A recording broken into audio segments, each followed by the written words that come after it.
వైజాగ్ మీద ఎందుకు అంత ప్రేమ? వైజాగ్ మీద ఎందుకు అంత అభిమానమా, లేకపోతే వైజాగ్లో ఏం చేసినా అక్కడ ఏదో ఒకటి రాబడదామనే ఉద్దేశమా? ఏంటి reason? Rajani, basically you need to understand one thing. Vizag is the biggest city in Andhra Pradesh. ఎవరు ఒప్పుకున్నా ఎవరు ఒప్పుకోకపోయినా ఇది వాస్తవం.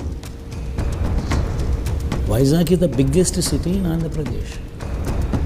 వైజాగ్లో ఉన్న ఇన్ఫ్రాస్ట్రక్చర్ ఆంధ్ర రాష్ట్రంలో ఏ సిటీలోనూ లేదు. అక్కడ ఉన్న ఆల్రెడీ ఉన్న రోడ్స్ కానీ, ఆల్రెడీ ఉన్న ఇన్ఫ్రాస్ట్రక్చర్ కానీ, అక్కడ ఉన్న ఆల్రెడీ ఉన్న కాస్మోపాలిటన్ కల్చర్ కానీ, ఆల్రెడీ అక్కడ ఉన్న ఎస్టాబ్లిష్మెంట్ ఎక్కడ లేదు.